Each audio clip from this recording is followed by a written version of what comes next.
All right, guys, welcome in. Merry Christmas. I just wanted to do a fun little, video here reviewing some more of the college football games. I should be back fully, tomorrow with a full slate of videos, things like that. It's been pretty bad. We've had some bad weather and stuff. So I'm just going to go over the next swath of the bowl games. It's going to be, real laid back. These are not good games, but I do want to review them and kind of talk about my bets, things like that. So first, we got the Marshall-UConn game. This game was probably like 5 or 6 days ago, the Myrtle Beach Bowl, and Marshall ends up winning this game 28-14. Now, guys, I was surprised at how many total yards UConn had. I remember I said I would be shocked if they scored a lot and they were getting shut out throughout all the first half. It looked like it was going to be a blowout. Then they come back. There was a few bad calls, things like that. But I did have Marshall, I said minus the 10 or whatever they were. I liked them because I thought it was a mismatch in terms of UConn's offense against Marshall's good defense. That was correct in terms of their passing game. You look at UConn's quarterback, it's disgusting. 9 of 27, 166 yards, so 9 completions for 166 yards, but you're looking at 3 interceptions and no touchdowns. It's just simply not good enough. Marshall doesn't have a good offense either, but Marshall ends up covering in this game, and I think the over hit. The over-under was really weird. It was like fluctuating between 42, 41, 40, but Marshall wins this game 28-14. A little bit more scoring than I expected. I think I had this game 32-13, so similar, but maybe a little bit more scoring. Either way, the next game, we've got the Idaho Bowl, Eastern Michigan. We were all in on Eastern Michigan as 3.5-point underdogs, winning this game outright, and they totally reward us. San Jose State, guys, it was a trend we were all seeing. They were not looking good towards the end of the regular season. Get it on Eastern Michigan. They have a surprisingly explosive enough offense to generate enough big plays to win this game, and they end up coming back after digging an early hole and winning this game, kind of a higher scoring game, 41-27. The over easily hits. And again, Eastern Michigan, the one MAC team I said I thought they were going to impress. Normally the MAC teams get crushed in terms of these bowl games, but they were impressive in that one, winning it. Next, we've got the Boca Raton Bowl. Toledo, another MAC team, wins. Of course, this game, lot of line movement. The line comes out. I think Liberty was favorites, or it was close. Hugh Freeze leaves. Liberty loses a few players. Toledo wins this game. Their quarterback dealing with an injury throughout like the entire second half of the year. And then this game, he was kind of in and out, in and out, in and out. I've always liked Toledo, guys. It was good to see them win this game. I don't think they covered, though. They were like, I think 4 or 5 point favorites. A lot of people on Liberty. And if you bet Liberty, you were rewarded, plus the 4, plus the 5. They were able to keep it close enough against the Toledo team, who quite frankly was horrible in the second half of the year, dealing with the quarterback injury to Finn, kind of the dual threat passer. But guys, this unfortunately is a bowl game where, Liberty without their head coach, I think that whole situation is crazy. I mean, you sign an 8-year contract extension, and then 3 months later you leave. Like, what are we doing here? It makes no sense. It is what it is, though. You're going to get a better job offer. And to be honest, guys, I think Auburn they might get a little bit better. But I keep hearing people talking about Hugh Freeze like, oh, the only reason he wouldn't get a big-time job is because of, his past history, kind of, the issues, things like that. When in reality, what has Hugh Freeze won? Like, I don't think he's won anything notable that I can really remember. I know he beat Alabama a few times. I understand that. But he was blatantly cheating to get recruits. Laquan Treadwell, Tunsil, Kimdichie back in 2013. I mean, they were blatantly cheating. Obviously, that's legal now. But the only reason they got them was because they were cheating and other teams weren't. So I don't know about the Hugh Freeze hire for Auburn, guys. We'll see if it works out. I guess he's a good coach. I don't know. That's a good win for Toledo for the MAC, but they do not cover the spread. Next, we have Western Kentucky winning 44-23. The whole thing with Austin Reed.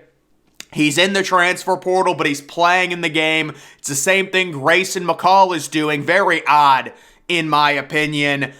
For your team, it's like you're abandoning your team, but you're still playing one more game. But it works out for Austin Reed. He goes, guys, I'm telling you, these teams like Western Kentucky in bowl games, they go crazy with the air raid. He throws for 500 yards.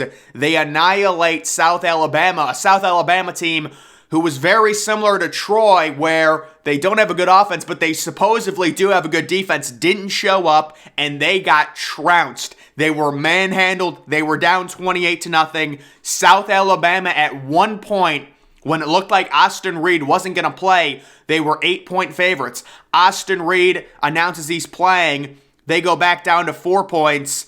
And I said, listen, I see Austin Reed is playing. Let's not overthink it. I've got Western Kentucky. And not only do they cover, they win this game outright in a blowout over a South Alabama team. That's the issue with teams like South Alabama. And that's really why I was against Troy when they were facing UTSA. Now, Troy won and they covered, and I respect that. But just in general, when you see these teams betting on teams that have offenses that lack explosive play potential, it becomes a huge issue, especially if you get into a game where it's going to be a shootout. They just can't keep up. And they got just crushed in this game. Kind of a weird game. This is the New Orleans Bowl. It was one bowl. There was one bowl on. This was like 2 or 3 days ago, maybe 3 days ago. And it was on at 9 o'clock at night. What are we doing, folks? Let's move this game up a little bit. If it's one, I could see if you've got a game on at 6, you've got a game on at 9. I get it. You're making one game. It's on at 9 o'clock, guys. I don't get it. Let's move it up. Let's get more ratings. We love the bowls. We love the ratings. We got to do that. Next, guys, nailed this one. Air Force wins this game outright against an unmotivated Baylor team, 30-15. Surprisingly, I think the over-under in this game was 43. That's crazy low. I understand Air Force is a run-heavy team, but how about Air Force? There was a few times in the first half, 3rd and long, and they actually threw the ball. I would really love for one of these service academy teams to be good again.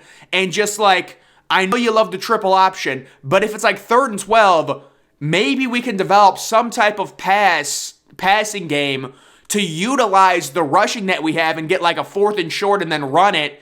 I like the idea of still being in the triple option. You're a service academy, but just passing 10 times a game.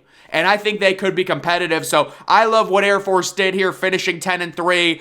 I would love to see them get ranked. I really would in the AP end of the year poll. They, at 10-3, come on, let's give them a little shout out. Baylor's a good team. They're a lot better than their record, but they simply didn't show up to this game. It didn't seem like they wanted to play a team that had this type of offense and defend them. So that was what everyone was concerned about. And it ended up being true, and Air Force wins this game. How about their quarterback, Daniels? 4 of 7 for 103 yards. The running back, 37 carries, 116 yards. Not a great average, but you get the job done. You hold on to the ball. It's all about ball control, so they win that. Next, we've got the Independence Bowl, a surprisingly lower scoring game, and I do believe this game finished in a push.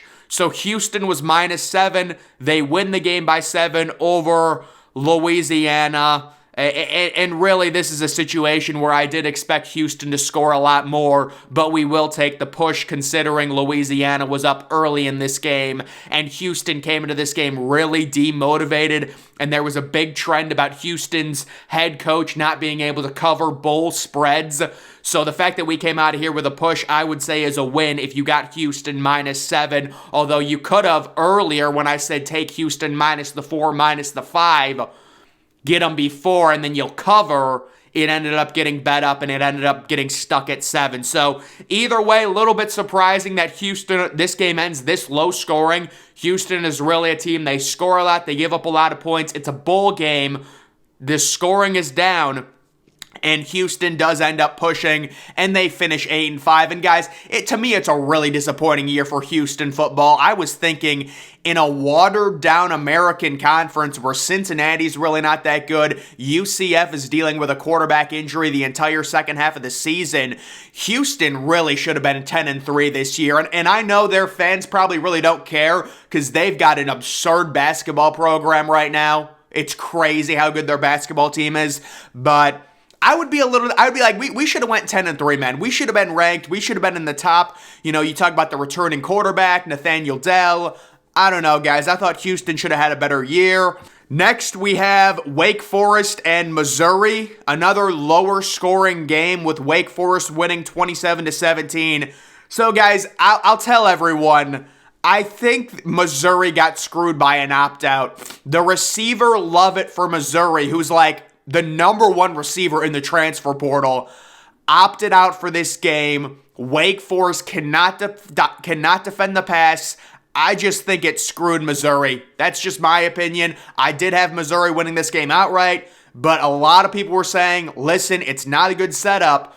Yes, Missouri should be able to throw on Wake Forest. Everyone can throw on them, but their number one receiver is out, and that's really going to affect things. Sam Hartman was decent.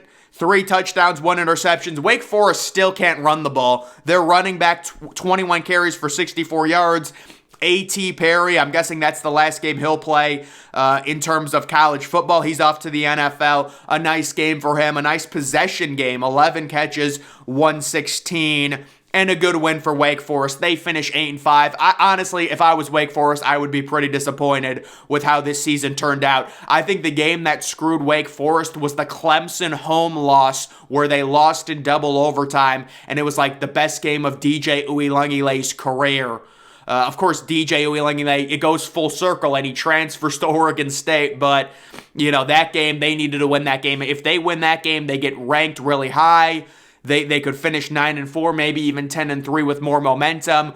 Wake Forest could not play defense. They could rush. They had a really good pass rush in terms of pressures, which was surprising. They had a horrible secondary, and they couldn't run the ball. And it's just, even if you're in a bad conference, it's tough to win games consistently when you have glaring, gaping holes on your team. But listen, I know a lot of people that don't like the SEC. They're very happy about this. Whenever the SEC loses, there's always people that, you know, and then obviously SEC fans are rooting for their conference to win. And guys, I do root for the Big Ten to win. Like, I'll root for Wisconsin to win, absolutely. I think it looks better for the conference, and I would like to see the Big Ten perform well. I'd like to see, well, I don't know if I'd actually root for Penn State. I don't really care because I like Utah. I have a lot of respect for the Utah football program now, a lot, after they beat USC. And then the final bowl we're going to react to right now, because there's no bowls today, and then the next bowl, I mean, it's hilarious. New Mexico State Bowling Green tomorrow.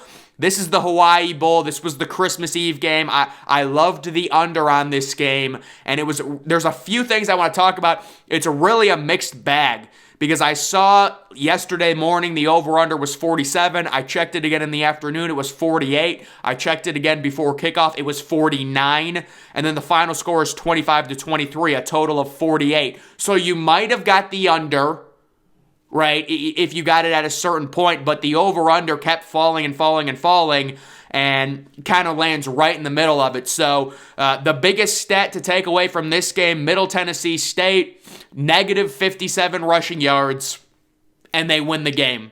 So, you know, that's just college football, I guess. Definitely great value if you took Middle Tennessee State plus the 7. That was 100% the play.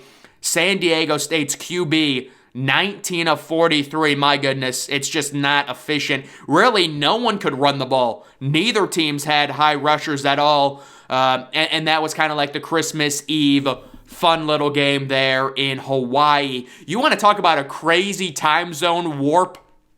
I didn't watch this game, but I saw a highlight of a touchdown. I think it was like a long touchdown by San Diego State when they were up 14-0, and it was sunny. And obviously Hawaii is a 5-hour time difference, but I was looking at it and I was like, well, that's crazy that it's still daylight there, and it's been dark here for like 3 hours already at this point, and it actually like 4 hours, and it was just like a weird mind warp to where it was like are they in another continent? Because the whole thing was, I know it's a 5-hour time difference, but still, it's like, how is it so sunny there? You know, it's been dark here for 4 hours. It was hard to process it. But yeah, so if you had Middle Tennessee State, I mean, listen, Vegas made so much money on this game, you wouldn't even, I mean, because San Diego State opened like -3.5, and people were just hammering San Diego State because they do have theoretically a good defense, and they were up 14-0 in this game. It was looking like a laugher, and Middle Tennessee State has -57 rushing yards and somehow wins outright. Who really knows, guys? But when it comes to the next games, I mean, there's really no games today on Christmas. There is a game tomorrow. Like I said, it's one of the worst bowl games of the year. New Mexico State Bowling Green. Bowling Green's -3. I don't really feel the need to bet on that or anything like that. I do like Georgia Southern, although they're -4.5 now. I like the over in that game. I like Georgia Southern. I like Memphis -7.5. How about Coastal Carolina +7 against East Carolina with Grayson McCall playing? And then Wisconsin versus Oklahoma State. Wisconsin is trending a little bit. They're -3.5. That game is miserable. Both teams have so many issues in terms of coaching influx, transfer portal quarterbacks, playing backup quarterbacks. It is a total mess. The only thing I would advise is to take Wisconsin based off the fact that they have more program momentum. But apparently there's locker room issues that Jim Leonard isn't returning, and the players love Jim Leonard, but they're all pissed now. Who knows, guys? Really, who knows? But that's just the second update. I'll probably do 2 more updates, I think, where it's like I'll wait for 7 or 8 bowl games to happen, and then I'll react to those 8. Then obviously the New Year's 6 games. I think there'll probably be 5 of these updates. So this is the second one. The next one will be the next swath of bowl games. It'll probably be like December 29th. And then the next one will be like right before the New Year's 6 ones. And then the New Year's 6 ones I will react to, obviously. But guys, that's going to do it for this video. Make sure you follow me on Twitter. Link to that's always in the description.